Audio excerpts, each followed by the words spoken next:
balik lagi nih di channel Pelangi Biru. Waduh, dengkul gue kelihatan. Kali ini saya mau cerita pengalaman sekaligus mengenang almarhum lah ya. Jadi tahun 2015 itu saya pergi naik gunung, salah satu gunung lah, namanya Gunung Salak. Jadi tuh kita nggak nyampe puncaknya, cuman sampai Kawaratu. Jalan dari sini itu pokoknya habis sholat maghrib, maaf, habis sholat subuh. Kalau nggak salah tuh jam 5 kurang, kalau nggak salah jalan nyampe sono tuh kalau nggak salah jam 7 apa jam 8 begitu kan nyampe sana. Posisi gerimis, mendung. Awalnya sama penjaganya nggak dikasih masuk awalnya, tapi teman saya ngotot mau masuk. Penjaga nanya, udah pernah naik belum, kayak gitu kan. Teman saya ngotot, udah di time penjaganya berapa kali, udah 5 kali, padahal sama sekali belum. Habis itu buat surat perjanjian, terus minta nomor telepon. Penjaganya ngomong gini, jika jam 5 belum turun, kami akan jemput naik ke atas. Oh iya ya kan. Masuklah, baru masuk aja udah kesasar. Seharusnya belok kanan naik ke atas, kita lurus nyebrang kali naik ke atas, nggak tahu kemana. Teman saya saya kebetulan memang kenal orang nih banyak yang sotoy kayak gitu, udah biasa kayak gitu kan. Pas naik ke atas ngerambat pegangan akar begitu, naik saya udah bilang nih nggak beres naik begini, saya bilang gitu kan. Udah naik, ya udah naik. Pas naik jebret, jalan becek segala macem. Saya bilang tuh, lo lihat tuh kagak ada jejak kaki, kita salah jalan kan gitu kan. Turun keluar kemana segala macem, jalan naik pelan lurus terus ke kiri kan. Ini kali ya ada tali-tali rapia kayak gitu. Oh iya, naik pelan, naik ya kan, naik. Terus buat kalian yang suka naik gunung atau naik ke curug, perjalanan jauh segala macam berjam-jam, sediakan yang manis-manis, bukan nasi yang dibawa. Temen gue bawa nasi cok begitu. Tapi untungnya dia ada bawa kayak semacam coklat kayak gitu sama susu kental manis, gadoin dah tuh kayak gitu kan. Jadi pas pokoknya itu bener-bener ngeri dah naik ke situ ya. Naik segala macem baru berapa jam gitulah, itu udah mulai aneh. Saya pikir saya sendirian doang kan yang denger. Jadi itu ada semacam jalan, ini tebing, ini jurang kalau nggak salah deh, ini jurang kayak begitu jalan. Di situ saya denger nih suara, saya tebak, lu denger nggak? Denger. Lari yuk, lari kan. Lari kira-kira berapa lama ya, 15 menit adalah lari kan, sambil nanjak tuh lari selesai lari kayak gitu kan. Udah selesai nggak ada suara lagi kan. Sebenarnya suara-suara kayak gitu sih bukan pertama kali ya yang saya dengar. Pernah waktu itu pas lagi naik ke curug mana gitu, lagi di atas, lagi mau turun, ada suara ajan cu. Keder nggak lo, nggak ada pemukiman sama sekali. Disitulah saya ingat, oh berarti gue disuruh sholat nih, cari air sholat, udah gitu aja. Ngadepnya kemana itu udah urusan saya kayak gitu kan. Kayak begitu, bukan urusan saya sih, pengetahuan saya. Ntar gue dibilang urusan saya sombong lagi kayak begitu. Udah kayak gitu lari segala macam lurus, kira-kira adalah setengah jam sejaman tuh jalan, nampak jalan. Pas jalan lagi kan capek ya, pas ke atas saya depan tuh berhenti, teman saya nabok, jujur kenapa lu melihat macan kumbang nggak? Saya bilang gitu kan. Mana itu? Saya bilang gitu kan. Itu saya bingung kaku, itu mana dia ingin mana, nggak ada. Oh berarti ini bukan binatang, saya udah gitu doang kan. oh berarti ini bukan binatang, nengoknya udah hilang, hancur kata saya gitu kan, hilang. Kebetulan memang teman saya itu sedikit paham dan tahu sih. Sebentar, tadi ada bunyi apa itu ya, sedikit paham dan tahu kalau saya ini memang ada sesuatu hal kayak gitu. Soalnya dia juga tahu saya tuh seminggu itu puasa 5 kali, nggak puasa tuh 2 kali. Dia tahu tuh, dia ngitungin segala macem kayak gitu. Jadi pas naik kayak begitu, udah naik, udah nyampe di Kawah Ratu, pemandangan yang benar-benar serem, kayak bukan di dunia itu doang, serem banget. Saya merasakan sesuatu hal yang kayak asing, wah ini bukan tempat gua nih, kayak gitu. Terus di sebelah kanan itu katanya ada danau, dan itu memang sesuatu hal yang sangat-sangat aneh. Terus jalan lagi sedikit, akhirnya sampai di atas, terus ada kayak lembah begitu. Nah situ kayak ada air hangat begitu putih. Di situ saya nggak berani turun, akhirnya di situ kan. Ini gue cerita kayak gini apa belum selesai nih kayak gitu. Terus habis itu saya menengok ke kiri, entah itu halusinasi, kecapean atau enggak, tapi saya tanya sama teman saya di Jawa Timur, dia cuma jawab gini, ada sesuatu hal yang kita nggak tahu, memang dari bangsa mereka itu ditumbalkan, diikat buat menjaga wilayah itu. Begitu ya teman saya ngomongnya. Yang saya lihat di situ itu kepala gede banget. Mungkin kalau Kawah Ratunya segemkem, itu kepala dia tuh mungkin sejempol saya atau setelunjuk kayaknya gitu. Kepalanya doang. Posisinya kepalanya nongol nih, Kawah Ratu nih, kepala nongol cuma segini, posisinya begini gitu tuh. Ini leher kayak diikat sama rantai. Yang bingung, di depannya itu kayak ada pedang, cuk, kayak begitu. Entah itu halusinasi atau enggak, cuman saya nanya sama teman saya di Jawa Timur, jawabnya seperti tadi gitu kan.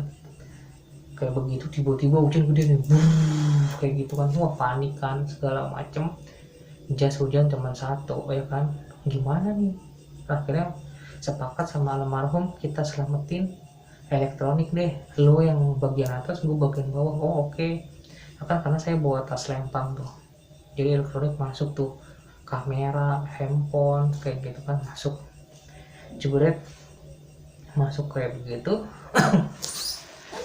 Terus pas baru dari Kawah Ratu ini, berapa ya, apa sih nama Kawah Ratunya tuh, ada nama-namanya. Pas pertama kali baru naik tuh ada tuh namanya. Nah itu baru dari situ turun sedikit, itu saya mah almarhum panik.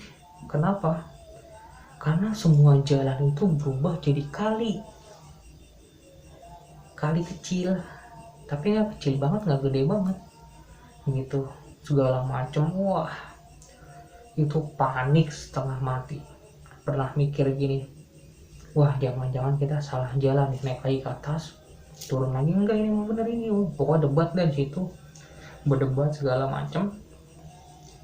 Akal sehat udah nggak ada, pikiran jernih udah nggak ada, soalnya hujannya gede banget.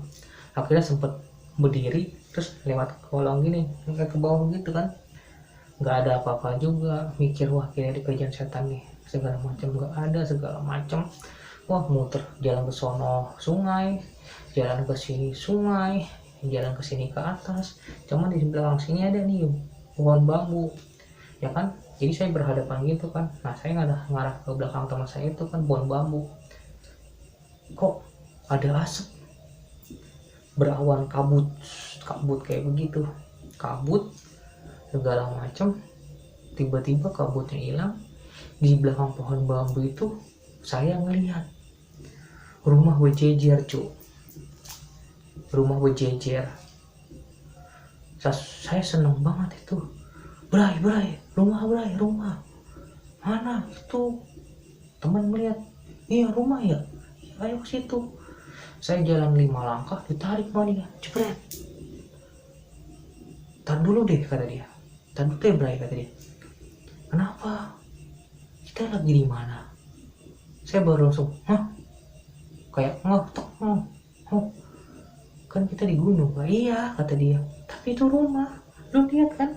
Iya, kalau lu lihat berarti itu asli, kalau gua lihat berarti itu nggak asli. Saya ngomong gitu. Iya gua paham kata dia, cuma kita lagi di atas gunung.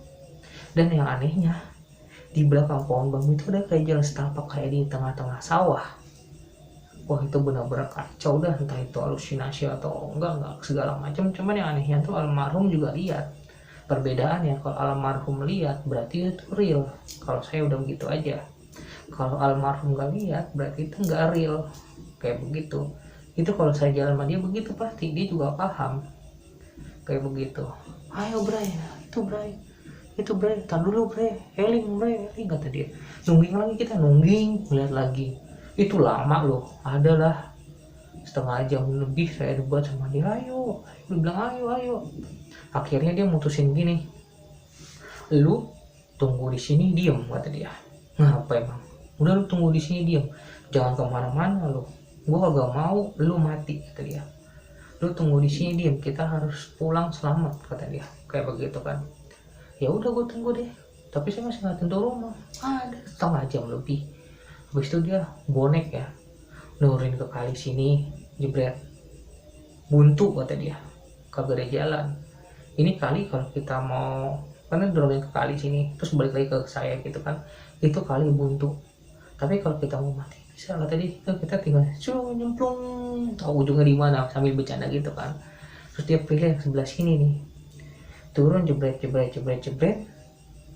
Anehnya ini kali, terus di sini sekali juga, jadi kayak gimana ya, sini kali gitu tuh.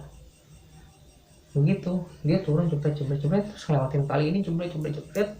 Jalan berapa meter langsung Bray sini Bray. Saya nggak denger loh, dia tiap-tiap Bray sini. Hah kayak gitu kan. Apaan turun nih gua, nggak usah dia lu situ dia jam begini kan, masih tadi dia stop gitu kan.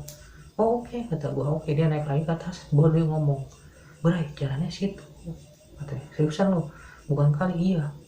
Ya udah kan, jadi berhadapan kayak gini, gantian nih saya ngebelakangin pohon bambu. Terus dia langsung ngeliat ke belakang bambu, Bray rumahnya hilang kata dia. Hah? Saya tengok, oh iya hilang, jalannya juga hilang. Oh iya, terus itu apaan? Nggak tahu kata dia. Yuk lihat yuk, lihat aja katanya. Ternyata di belakang pohon bambu itu jurang. Gimana itu tadi kalau misalkan nasibnya gua kesana, kayak gitu doang. Itu benar-benar pengalaman sama almarhum yang nggak dilupain deh sama gua. Ada lagi sebenarnya, cuman ini yang paling bisa dikatakan tuh parah.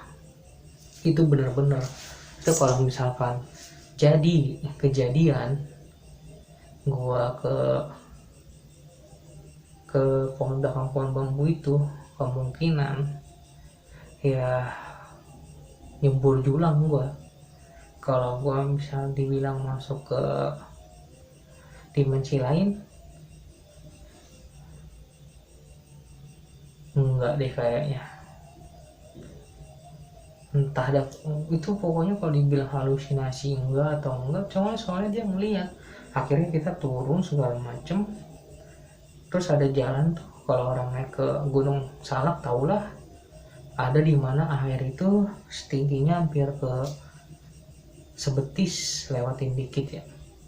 Itu pas hujan udah sampai sedengkul cuk, naik dikit. Ada itu di mana posisi jalan tuh kerendam air semua. Wah itu benar-benar kacau dah pas turun kayak gitu, segala macam, turun, lewatinya yang tadi berisik itu masih berisik, lari lagi kita, cuma larinya kenceng kayak awal, pelan. Akhirnya pas sampai mau di bawah, itu yang orang ngejaga di pos itu udah rame, udah ada 5 orang apa berapa gitu, udah siap mau naik ke atas. Akhirnya pas ketemu kita, gua dong lagi nyuci sepatu di kali. Iya, gua seneng banget main air. Iya, gua cuci. Bray, cuci apaan tuh gua? Itu orang rame apa? Bodoh amat. Cuci. Akhirnya tuh nyamperin. Wah, dimarah-marahin. Kamu ditelepon nggak diangkat-angkat. Teman begini. Emang dia nelpon? Nggak ada telepon gitu kan. Ini udah jam berapa? Sampai bawah itu kalau nggak salah itu hampir setengah 6. Naik dari jam 7. Gua itu rombongan yang terakhir kata dia. Nah, gua nggak tahu nih rombongan, padahal gua naik pertama tapi gua turun terakhir. Orang rombongan ini dia pakai guide, jadi itu ada jalan pintas-pintas, gua nggak tahu sama sekali.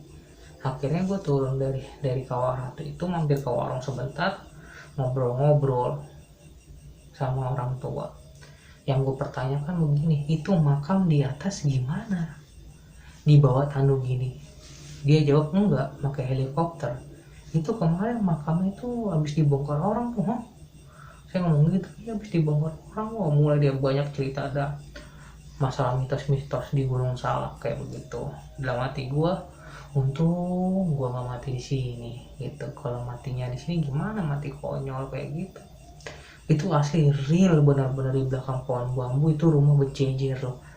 Lo tau kan kayak rumah-rumah KPR kayak begitu. Dan anehnya tuh gue masih nggak sadar gitu loh, kayak gimana ya, ngomong gue ketemu gue seneng kayak begitu. Itulah, gue cuman sedikit bisa cerita sedikit sekaligus mengenang almarhum kayak begitu.